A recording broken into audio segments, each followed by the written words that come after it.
Ever wish you could just like size someone up and know exactly what they were all about? Well, back in 1921, there were folks who thought they'd cracked that code. And they even wrote a whole book about it. They sure did, and we're going to dive right into it. Okay, so this book, it's called How to Analyze People on Sight. And basically it claims you can judge someone's personality just by looking at them. Yep. Forget all those personality tests. This is all about your body shape.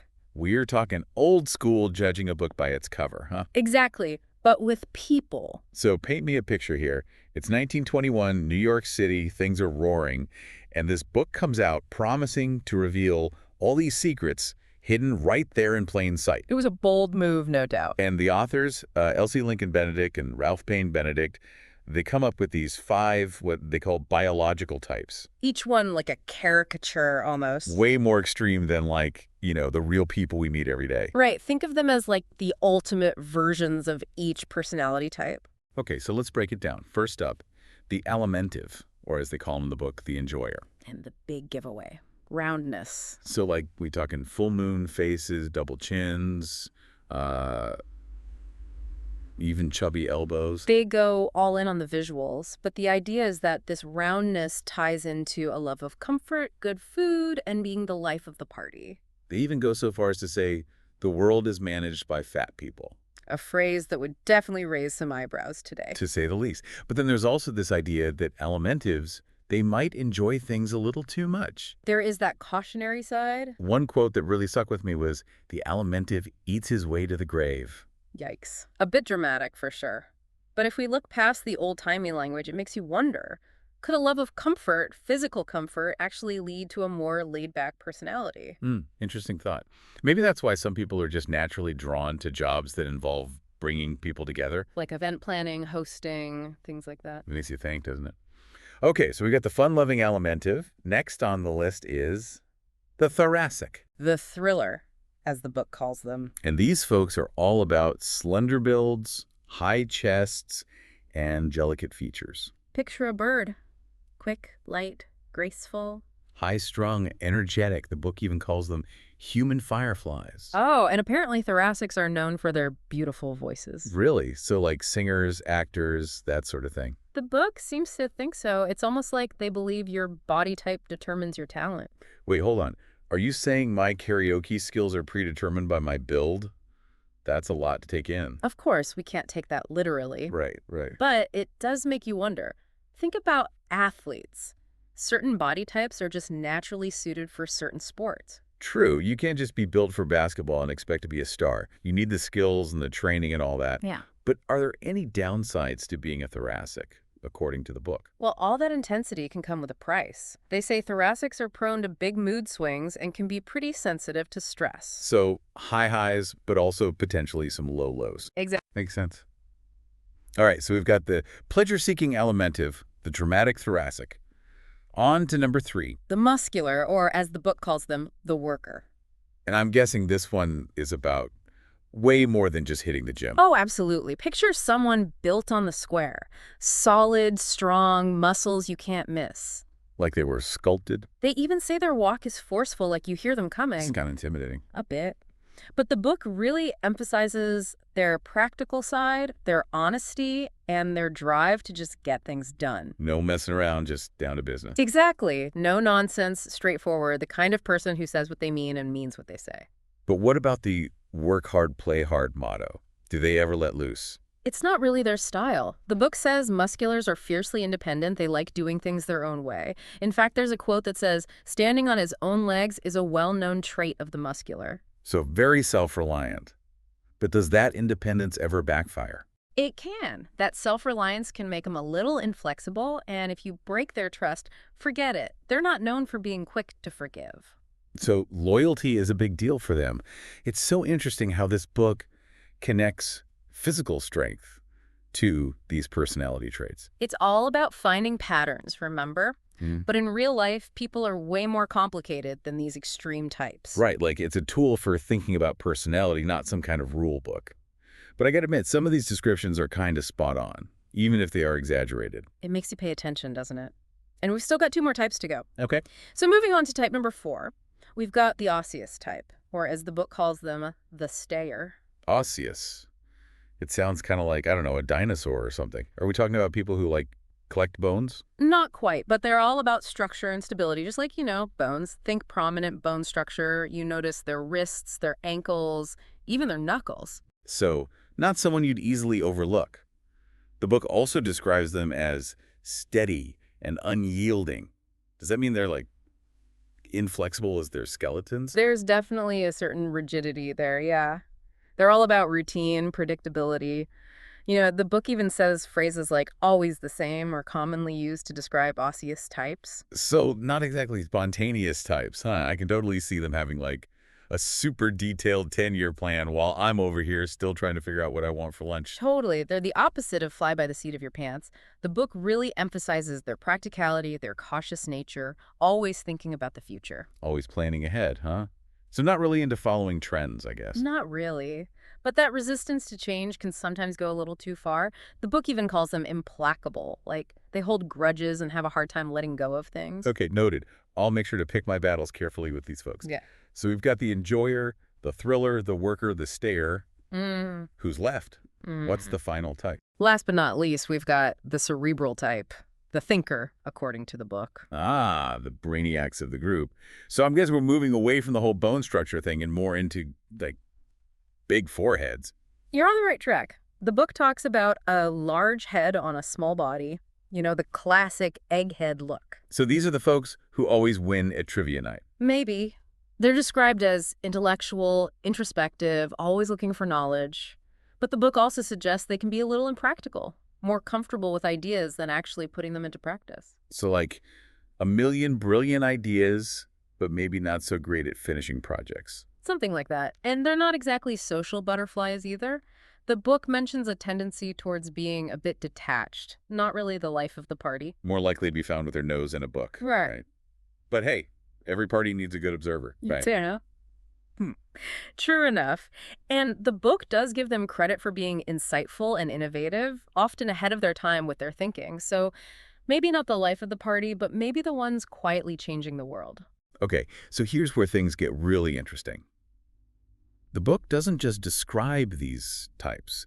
It actually tries to tell you how to use this knowledge in your own life, like how to pick a career or even a marriage partner. This is where it gets a little controversial, right?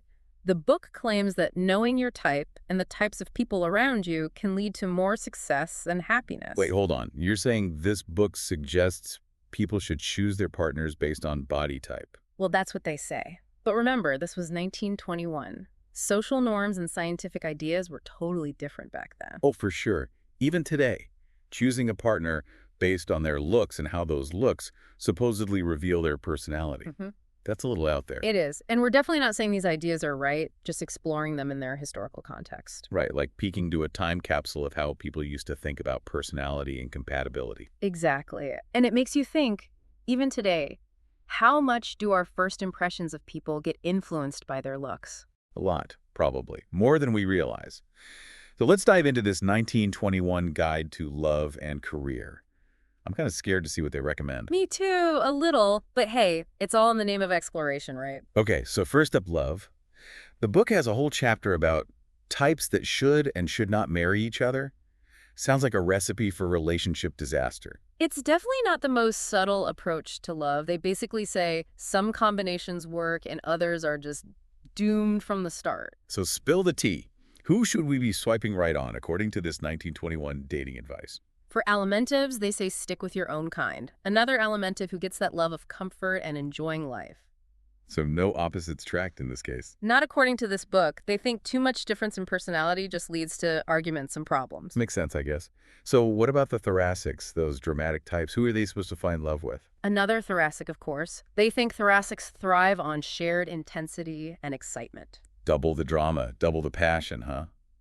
That sounds like a whirlwind romance. It does, but the book also warns about potential for, explosions and emotional burnout with that combo. Too much of a good thing can be a bad thing, right?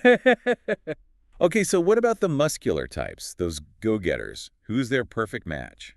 They recommend either another muscular or a cerebral type. They value strength, practicality, and having a shared purpose. So someone who can keep up with their energy and ambition. Right, and someone who can challenge them intellectually. Okay, on to the osseous types, the ones who love stability. Who are they supposed to settle down with? You guessed it, another Osseous, someone who also craves routine, predictability, and a nice, calm life. So finding someone who loves the status quo. Got it. Exactly. No need for big adventures or constant changes with that pairing. All right, last but not least, we've got the cerebral types, the thinkers. Who are they supposed to end up with? The book says either another cerebral or a muscular would be a good fit. Someone who can really stimulate them intellectually and appreciate their unique way of seeing the world. So a partner for deep conversations and debating philosophy late into the night. Exactly. Someone who encourages their intellectual pursuits instead of getting in the way. Okay, I gotta say, some of these pairings actually make some sense. Others, not so much. That's a fair point. It's important to remember this was written in a totally different time with different social norms and ideas about relationships. Of course. But it's still so interesting to see how they tried to categorize something as complex as love using these physical and personality types. It just shows how much we as humans want to find patterns and understand the world around us, even when it comes to things like love. So true. All right, let's shift gears and talk about work. The book also gives advice on picking a career based on your type. What kinds of jobs do they recommend for each of these personalities? Well, for alimentives, they say go for careers in hospitality, entertainment, or anything food related, anything that brings people pleasure and makes them happy. So we're talking chefs, party planners, entertainers, anyone who makes life more fun and delicious. Exactly. They're the ones who create experiences and bring people together. Sounds about right. What about the high-energy thoracics? What kind of careers are they supposed to go for? The book focuses on their charisma and their ability to express themselves, so they suggest careers in the arts, entertainment, or communication.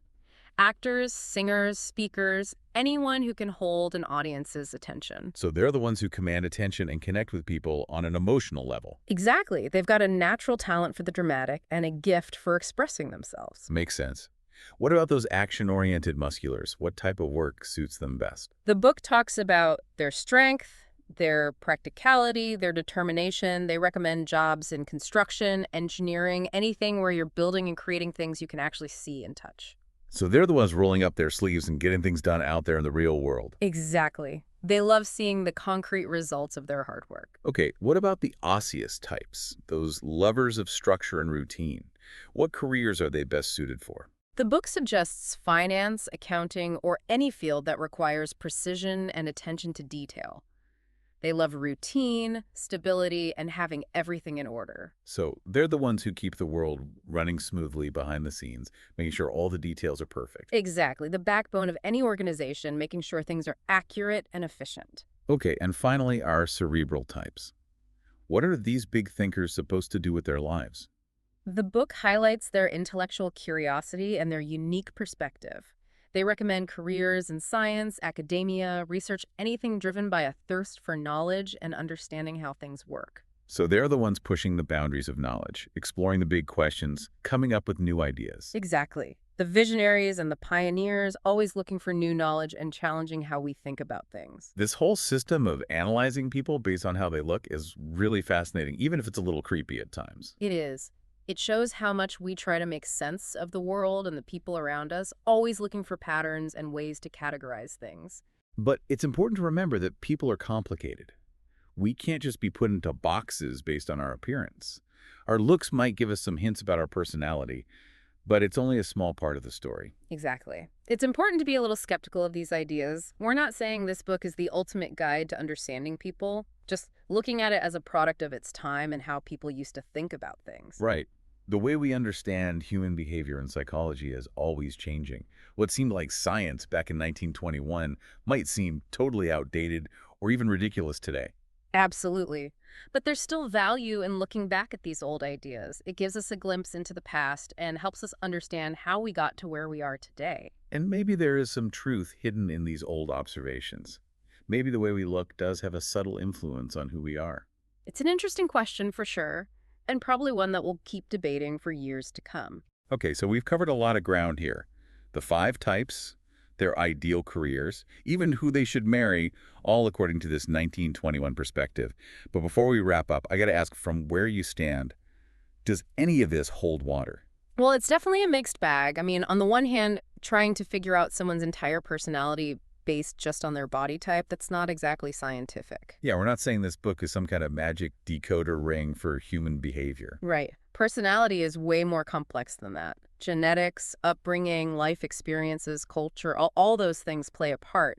It's not just about how much you weigh or how prominent your bones are. But I don't know, it's kind of hard to completely dismiss the idea that our physicality, like how we're built, plays at least some role in shaping who we are. There's definitely something to that. There's actually a lot of research these days looking at how hormones and brain chemicals, which can be connected to things like body type and metabolism, actually influence things like temperament, energy levels, even how much someone's willing to take risks. So maybe we shouldn't be making sweeping judgments like this book, but it's not totally crazy to think there could be some connections, right? Exactly. And even if we ignore the whole personality thing, there's something to be said about paying attention to patterns in how people look and act. Like this book is basically saying, be observant. Yeah, it's like a superpowered version of just noticing things about people. I mean, we all do that anyway when we meet someone new, right? Trying to figure them out. Exactly. And while we don't want to rely on stereotypes or judge people unfairly, paying attention to what people say and how they say it can be really useful. It helps us understand how to communicate better and build relationships. So for all of you listening out there, what do you think?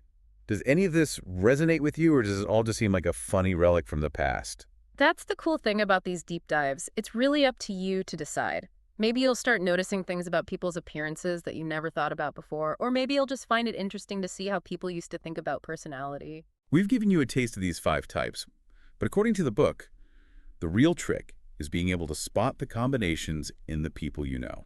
Because in the end, no one's just one pure type. We're all blends of different things, which is what makes people so interesting. And remember, we've only scratched the surface here.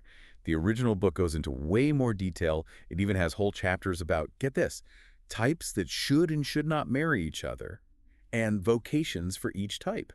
It's definitely a product of its time, but that's part of what makes it such a fun read. So maybe this has made you curious to learn more. Or maybe you'll find yourself looking at your friends and colleagues a little differently now, wondering what their body shape might reveal. However you see it, we hope this deep dive has given you something to think about.